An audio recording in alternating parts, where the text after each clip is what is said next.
Si Sandro mismo yung papalit, baka intriga lang po.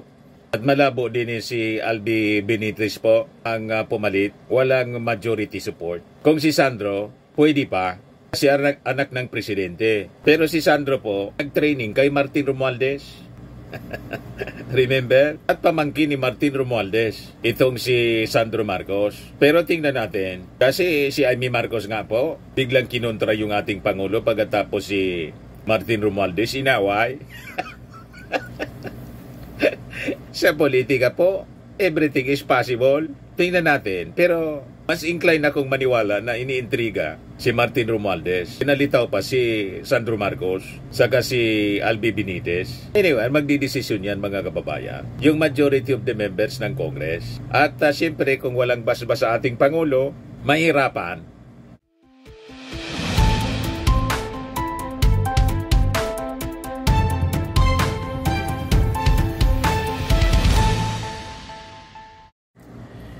Hello po mga kababayan, si Dante Maravillas, Bicolano vlogger, broadcast journalist from Albay. Ito yung mainit na pinag-uusapan ngayon. Ang sabi si Chis Escudero at saka si Martin Romualdez, baka makudita. Hindi yung ating Pangulo makudita, kundi itong dalawang leader ng Kongreso. Yan ang usap-usapan daw. Chis Escudero, Martin Romualdez out, flood control scandal sparks coup, rumors in Senate and House. Diyan niya, Mr. Maravillas, ang masasabi mo dyan. Ako, baka sa Senado po, pero sa Congress medyo malabo, baka ay dinamay lang yung Congress. Pero ibigay ko pa rin sa inyo mga kababayan yung balita. Kasi super majority po ang sumusupport kay Speaker Martin. Kaya sa Congress medyo malabo, baka sa Senado kasi kukunti lang sila sa Senado. Di ba? Pero sa Congress po, ang daming congressmen na kailangan kumbinsihin para matanggal si Speaker Martin Romualdez. Baka parte lang ito ng intriga, mga kababayan sa Congress, bilang parte ng strategy na divide and conquer. Di ba pa? Ayan ang balita ngayon. Whispers of a leadership coup are shaking both the Senate and House of Representatives as the scandal over alleged anomalies in flood control projects splashes mud on both chambers of Congress. Ang sabi, both are facing growing unease from their colleagues who believe both leaders failed to contain the fallout of the scandal. Yung iskandalo po, normal na may madadamay talagang mga congressmen, pati mga senador. Kasi sabi nga natin, ito mga contractors, sila yung nagpupundo ng mga politiko. Nagets na ninyo? Sila yung naglalagay ng mga engineers, district engineers, sa bawat distrito. Kaya itong corruption mga kababayan, sa totoo lang, lahat sila may dungis. Itong in-expose ng ating Pangulong Bongbong Marcos. Ang pagkakaiba na lang mga kababayan, yung kapal ng dungis. Nasabi natin, yung iba medyo konti lang ang dungis sa muka, pero yung iba para ng mga taong grasa, naliligo na sa dungis. Di ba, mga kababayan? So, ang sabi dito, yung tiwala daw sa liderato ni Escudero at saka ni Martin Romualdez bumagsak as a result of the controversy. Sa House of Representatives, talks is swirling that Romualdez's powerful seat could be pried away by his nephew, House Majority Leader Sandro Marcos, or by Bacolod Representative Albi Benitez, once floated as a challenger to the Speaker. Si Sandro mismo yung papalit, baka intriga lang po. At malabo din si Albi Benitez po ang pumalit, walang majority support. Kung si Sandro, pwede pa, kasi anak ng presidente. Pero si Sandro po, nag-training kay Martin Romualdez. Remember? At pamangkin ni Martin Romualdez, itong si Sandro Marcos. Pero tingnan natin, kasi si Amy Marcos nga po, biglang kinontra yung ating Pangulo pagkatapos si Martin Romualdez inaway. Sa politika po, everything is possible. Tingnan natin. Pero mas incline akong maniwala na iniintriga si Martin Romualdez. Pinalitaw pa si Sandro Marcos, saka si Albi Benitez. Anyway, magdidesisyon yan mga kababayan. Yung majority of the members ng Congress. At siyempre, kung walang basbas sa ating Pangulo, mahirapan. Di ba? So sabi dito sa balita ng Politico News, the Senate is hardly immune. Rumors suggest Senate Minority Leader Vicente Tito Soto may be plotting to come back to reclaim his old post. O ito, malinaw ito mga kababayan. Bumantot po yung pangalan ni Chis Escudero. Dapat nga si Chis mag-resign na po. Voluntary, mag-resign na siya. I-relinquish na niya yung posisyon as Senate President. Wala nasira yung pagkatao niya ni Chis Escudero. Una doon sa impeachment. Pangalawa dito sa pagtanggap niya ng 30 million pala, hindi 300, 30 million na campaign na donation mula sa Centerways. At saka si Tito Sen, in-announce na din niya yung papasok pa lang siya sa 20th Congress na open siya para sa pagiging Senate President. O ngayon, minority leader siya. Sa Senado po, madali ang leadership change. Ang kodita po dyan sa Senado, ang dali-dali gawin. Basta't makakuha ng majority, okay na.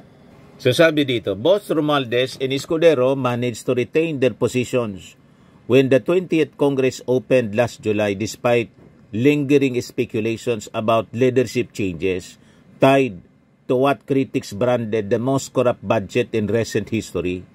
The constitutionality of the spending plan, the 2025 national budget, is now being challenged before the Supreme Court.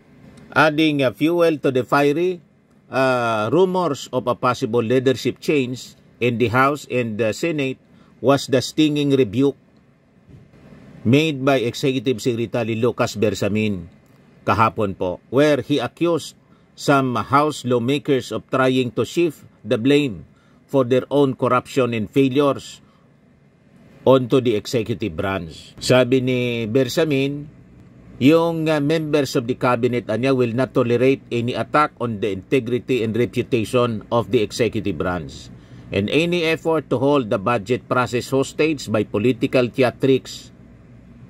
The executive secretary went further, calling lawmakers to put their own house in order. Investigation into alleged corruption will be futile if the sources of corruption remain unchecked.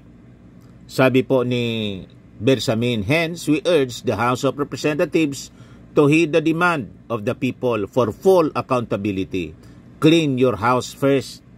Linisin muna niya ninyo yung bahay ninyo, sabi ni Bersamin kahapon sa kanyang pinalabas na statement. O ngayon, yung ating Pangulo lumarga pa Cambodia, may pasaring, pero pabiro man lang po, yung ating Pangulo sa mga members ng kanyang gabinete. Ayan po.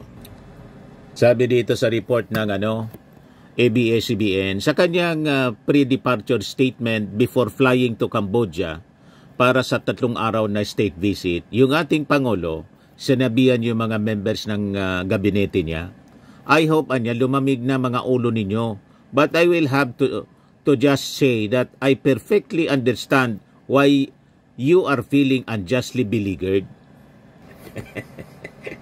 Kuminit yung ulo ng mga gabinete kasi nagtuturuan po. Kayuan niya may gawa niya na insertions. O ngayon, kanina po, in-expose ni Ping Lacson na yung USEC ng DPWH nagtatawag daw sa mga legislator, sa mga senador, congressman, para magsingit ng insertions. Ayan pinangalanan po ni Lacson, si DPWH USEC, Maria Catalina Cabral, tumawag daw sa staff ni Tito Sen, Senador Tito Soto, para magsingit na niya kayo. Magsingit na niya kayo ng mga insertions ninyo sa budget. So makikita ninyo sa buwatan po. O ito yung pre-departure statement ng ating Pangulo. Pakinggan natin po.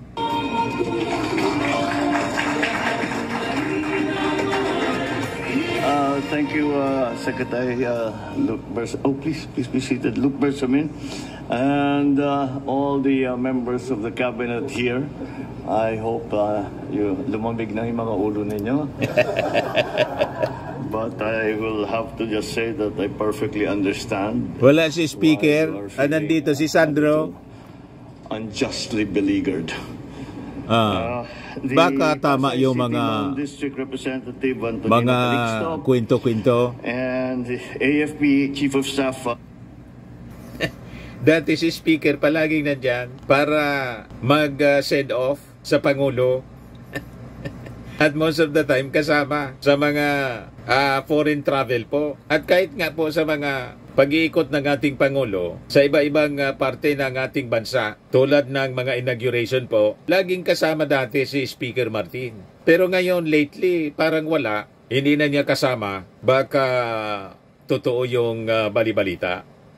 At nakita natin dito si Sandro Marcos. Kahit dito sa pagpunta niya sa Boholo, wala si Speaker Martin.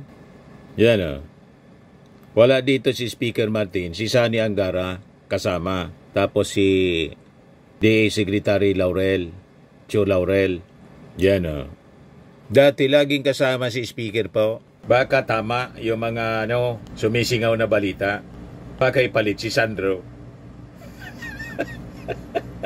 Ayan Romeo Browner Jr. and the major service commanders, Acting PNP Chief Police Lieutenant General Jose Melencio Natates Jr., Philippine Coast Guard Commandant Admiral Ronnie Hill Gavan, Pasay City Mayor Imelda Calixto Rubiano, and of course our First Lady Araneta Marcos, friends in the media, ladies and gentlemen, good afternoon. Si Sandro, nandyan. At the invitation of His Majesty King Norodom Sihamuni, I will be embarking on a state visit to Cambodia today. This visit builds on Prime Minister Han Manet's visit to Manila in February earlier this year. We have seen dynamism in the partnership between the Philippines and Cambodia across key sectors. These sectors include defense and security, trade, agriculture, heritage preservation, amongst others. So during my visit, I will discuss ways to further diversify our cooperation and strengthen our intra-ASEAN relationships and exchange by capitalizing on our complementary strengths in the face of global economic headwinds. To this end, we will discuss expanding our commercial relations and building more resilient value chains. Through intensified defense and security cooperation with Cambodia, we hope to uphold a peaceful, stable, and resilient ASEAN community.